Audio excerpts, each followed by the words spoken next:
Ciudad de México, 1924. Son las 3 de la madrugada en el Hospital Juárez y la enfermera Guadalupe Martínez no puede dormir. Hay un sonido, un gemido que sube desde las profundidades del edificio, desde ese sótano que todos evitan mencionar, ese lugar del que los médicos más antiguos desvían la mirada cuando alguien pregunta qué hay allá abajo. Durante 5 años trabajando en este hospital, Guadalupe ha aprendido a no hacer preguntas, pero esta noche es diferente. La puerta de hierro que siempre permanece cerrada con candado está entreabierta y de la oscuridad emerge ese gemido, o más bien una sinfonía de gemidos, voces que no deberían existir. Con manos temblando, enciende su lámpara de aceite y comienza a descender las escaleras prohibidas. El aire se vuelve más frío, más denso, cargado de un olor químico que le quema la garganta. Formol, pero mezclado con algo más, el olor agridulce de la carne preservada. Cuando finalmente llega al sótano, lo que ve la paraliza completamente. 40 camas de hierro oxidado dispuestas en 2 filas perfectas. En cada una, un cuerpo embalsamado. Pero no están muertos.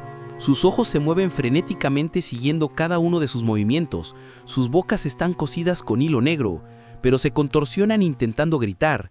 Sus manos momificadas se crispan intentando alcanzarla. La piel amarillenta y apergaminada apenas cubre sus huesos, pero debajo de esa superficie grotesca hay vida, hay conciencia, hay un sufrimiento que lleva décadas, porque fueron embalsamados vivos hace 20 años y el formol los ha mantenido conscientes, atrapados en un infierno químico durante 2 décadas, incapaces de morir, incapaces de gritar, pero completamente conscientes de cada segundo interminable de su tortura. Esta es la historia más perturbadora en la historia médica de México, una historia que el gobierno intentó enterrar más profundo que sus propias víctimas, y lo que se descubrió es infinitamente peor de lo que nadie podría imaginar. Antes de continuar, necesito que hagas algo.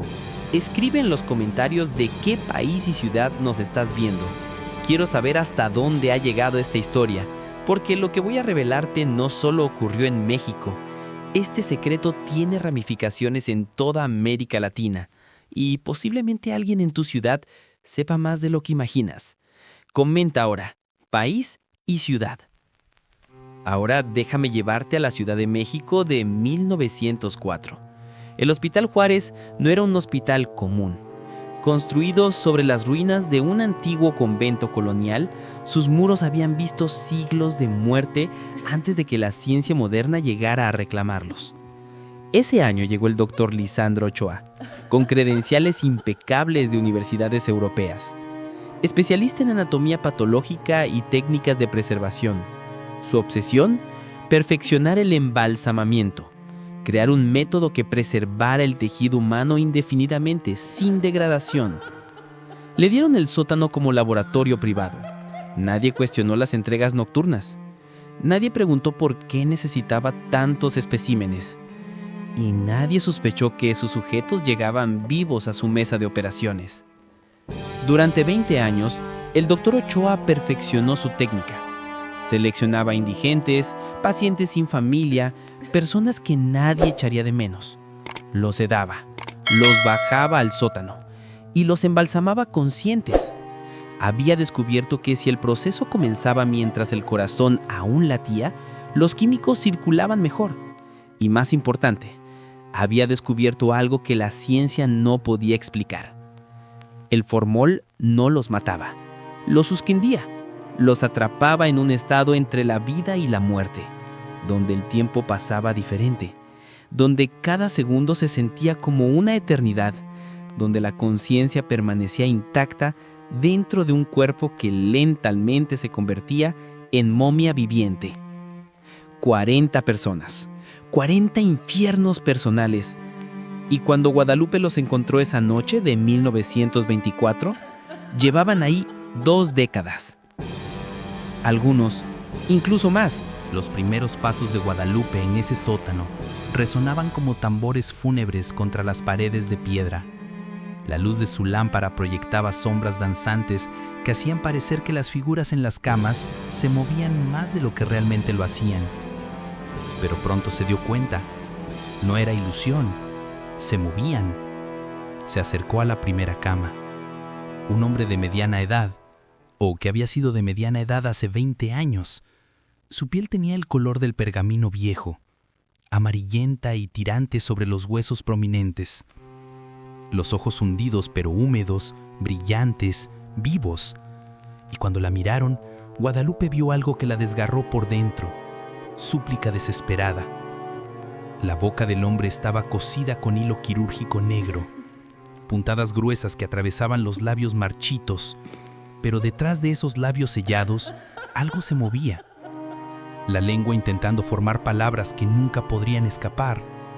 El gemido que emergía era gutural, inhumano, el sonido de alguien que había olvidado cómo hablar pero no cómo sufrir. Estaba atado con correas de cuero en muñecas, tobillos, pecho y frente. No para inmovilizar un cadáver, sino para controlar a alguien que todavía luchaba. Los dedos se flexionaban lentamente, abriendo y cerrando. Las uñas eran amarillentas y largas, curvadas sobre sí mismas como garras después de años de crecimiento sin cortar. Guadalupe recorrió el pasillo central. Cada cama contenía una variación del mismo horror. Hombres, mujeres. En la cama 12, una mujer joven con cabello negro y áspero como paja seca. Sus ojos seguían cada movimiento de Guadalupe con intensidad que implicaba no solo conciencia, sino inteligencia preservada. ¿Qué pensamientos habitaban esa mente? Recordaba su nombre, contaba los días que se habían convertido en años, que se habían convertido en décadas, o el tiempo había perdido significado en este limbo intemporal. En la cama 23, Guadalupe cayó de rodillas, un niño. No más de 10 años cuando fue embalsamado. Su cuerpo pequeño y momificado parecía perdido en la cama de adulto. Sus ojos proporcionalmente grandes en su cara marchita la miraban con una expresión que solo podía ser súplica de muerte, de liberación, de un final que le había sido negado. Al fondo del sótano encontró la estación de trabajo del doctor Ochoa, una mesa manchada con químicos y algo más oscuro. Instrumentos quirúrgicos organizados meticulosamente y cuadernos. Docenas de cuadernos con notas en caligrafía pequeña y apretada. Abrió el primero con manos temblorosas. Estaba fechado enero de 1904. Las primeras páginas contenían teorías y fórmulas químicas, pero conforme avanzaba, el tono cambiaba. Podía ver la transformación de un científico en un monstruo, página por página. Una entrada de marzo de 1904 la heló. El sujeto número 7 abrió los ojos durante el procedimiento. Creo que comencé el embalsamamiento mientras todavía había función cerebral. El sujeto permanece consciente pero paralizado.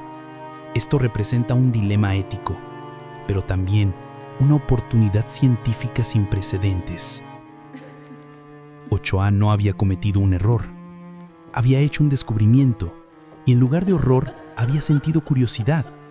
Había visto una oportunidad y había comenzado a hacerlo intencionalmente. Guadalupe pasó horas leyendo los cuadernos, incapaz de apartarse a pesar del horror creciente.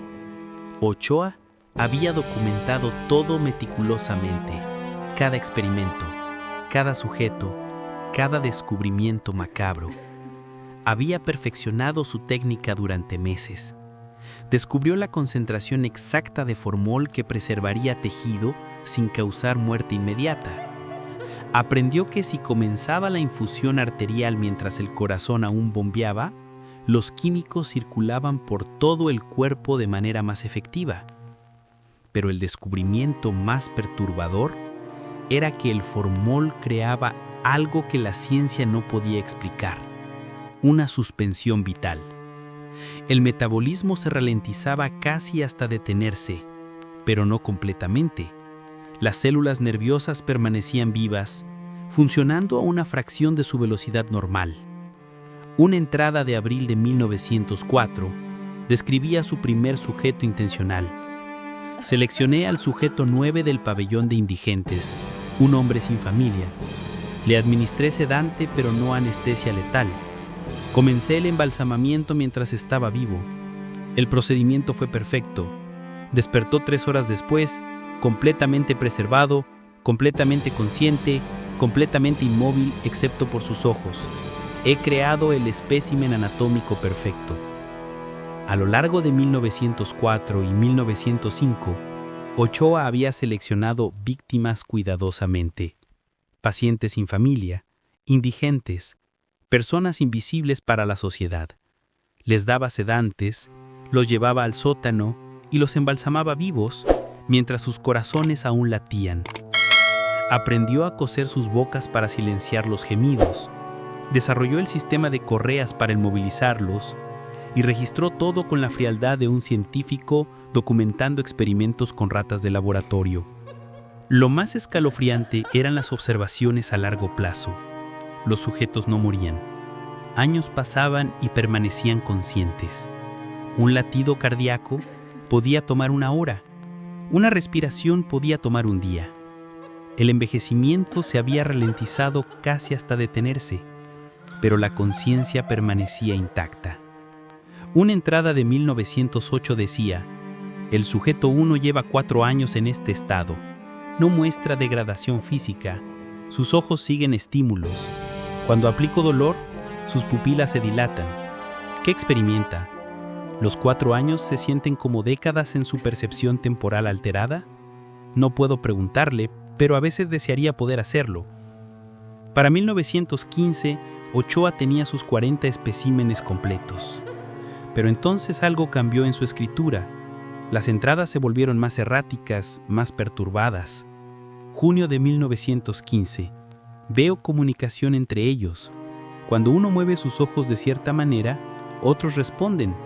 Han desarrollado un lenguaje visual durante estos años. Se hablan. Y creo que están conspirando. ¿Para qué? No pueden hacer nada. Pero hay inteligencia en sus ojos. Hay planes. Y por primera vez, siento miedo. Las últimas entradas eran aún más inquietantes. Ochoa, ahora anciano, reflexionaba sobre su legado. Diciembre de 1923. Tengo 73 años. Mi salud falla. ¿Qué pasará con mis sujetos cuando muera? He creado 40 infiernos personales, 40 eternidades de tormento. La ciencia que desarrollé es revolucionaria, pero ¿el precio? El precio ha sido 40 almas. Esa fue la última entrada, 3 meses antes de que Guadalupe descendiera a ese infierno. Guadalupe no recordaría cómo salió del sótano. Su mente había activado mecanismos de protección para preservar su cordura. Pero sí recordaba llegar a la oficina del director, Dr. Fernando Quintana, con los cuadernos en manos y palabras incoherentes saliendo de su boca. Quintana le escuchó con una expresión que Guadalupe confundió con shock. Pero cuando lo procesó correctamente, se dio cuenta, no era shock, era resignación. El doctor Quintana ya lo sabía. ¿Cuánto tiempo?, susurró Guadalupe. Quintana se dejó caer en su silla. Desde 1910, Ochoa me mostró sus especímenes. Me convenció de que el sufrimiento temporal de unos pocos sin importancia social estaba justificado por el avance médico. ¿Y usted le creyó? Entonces sí, pero con los años, Quintana cerró los ojos. Intenté convencerlo de terminar el experimento. Se negó.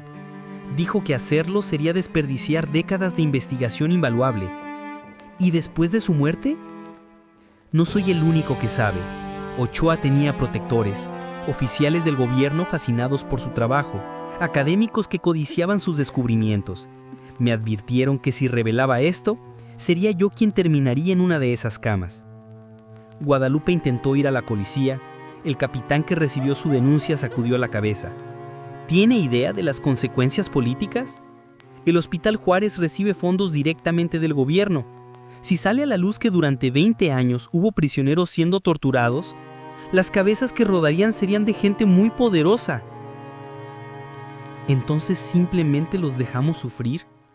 El capitán bajó la voz. Ya he recibido llamadas diciéndome que abandone cualquier investigación. Me han sugerido que usted está sufriendo estrés nervioso y me han dado a entender que si presiono, mi carrera y mi vida terminarán.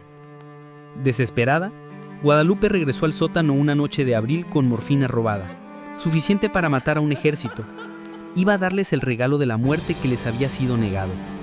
Pero cuando descendió, las 40 camas estaban vacías, correas cortadas. Los especímenes habían desaparecido. En el suelo, alguien había dejado una nota en papel oficial del Hospital Juárez. El experimento continúa en otra ubicación. Las décadas de investigación son demasiado valiosas para destruir. Los sujetos han sido transferidos donde pueden ser estudiados apropiadamente. No intentes encontrarlos. No intentes exponer esto. Olvida lo que viste o únete a los sujetos. La elección es tuya. Guadalupe Martínez vivió otros 52 años después de esa noche. Renunció al Hospital Juárez, se mudó a Guadalajara, cambió su nombre. Trabajó como partera, trayendo vida al mundo como si pudiera balancear el encuentro que tuvo con la muerte en vida. Pero nunca olvidó. Durante décadas mantuvo una investigación obsesiva. Coleccionaba recortes sobre eventos extraños en hospitales. Se correspondía con enfermeras en toda la República, haciéndose pasar por historiadora médica. Visitaba archivos buscando personas desaparecidas, pacientes que ingresaban a hospitales y nunca salían. Y lentamente encontró patrones. En 1927, una enfermera en Monterrey reportó gemidos extraños del ala de investigación. Fue despedida por histeria. En 1931, un forense en Veracruz describió un cuerpo oficialmente muerto durante 6 años, cuyos ojos se abrieron durante la autopsia. Se suicidó 3 meses después. En 1936, un trabajador de mantenimiento en el Hospital General fue encontrado muerto después de reportar una habitación secreta llena de personas que deberían estar muertas pero no lo están. Cada incidente, aislado, podía ser descartado, pero Guadalupe los veía como piezas de un rompecabezas. El experimento no había terminado, se había dispersado. En 1942, recibió una carta anónima de un médico que trabajó con Ochoa. Explicaba que el trabajo había traído atención militar. Después de la muerte de Ochoa, un comité secreto había tomado control de su investigación. Habían establecido el programa de preservación vital. Los 40 especímenes originales habían sido distribuidos entre 5 instalaciones. Pero más perturbador, habían añadido nuevos sujetos. La carta estimaba que para 1942 podría haber más de 100 personas en estado de embalsamamiento consciente. La carta terminaba: si intentas exponer esto públicamente, morirás. Pero si eres cuidadosa, quizá puedas documentarlo para la posteridad.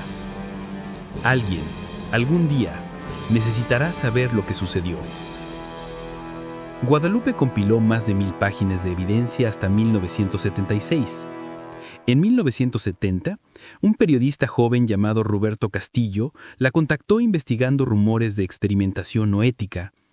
Ella le dio copias de toda su documentación. Roberto fue encontrado muerto 3 semanas después. Aparente suicidio. Su apartamento saqueado. Pero había hecho copias que dejó con su editor en un sobre sellado. El editor, Antonio Méndez, guardó el sobre en una caja de seguridad durante 6 años. Lo olvidó deliberadamente. Hasta 1994. Guadalupe murió en 1976 a los 92 años. Sus últimas palabras: algún día, alguien descubrirá la verdad. No sabía que tenía razón, que en 1994 un terremoto sacudiría la Ciudad de México, que parte del Hospital Juárez colapsaría, que revelaría un nivel aún más profundo con 17 camas, y que en 14 de esas camas todavía habría cuerpos, con ojos que se movían y bocas que intentaban gritar. Han pasado 100 años desde que el Dr. Ochoa comenzó sus experimentos. 30 años desde que los últimos especímenes conocidos fueron liberados con inyecciones letales. Pero la historia no termina. Todavía hay preguntas sin respuesta. Todavía hay especímenes no encontrados. Hay rumores de coleccionistas privados en Europa del Este, de universidades en Asia con especímenes en laboratorios secretos, de intercambios con instituciones militares durante la Guerra Fría. En el Hospital Juárez hay un monumento discreto, 40 nombres en piedra negra, una inscripción a aquellos que sufrieron en nombre de la ciencia, que nunca olvidemos que el conocimiento sin compasión es tiranía. Esta fue la historia de los 40 cuerpos embalsamados vivos, una advertencia de lo que somos capaces cuando decidimos que nuestros objetivos justifican cualquier medio.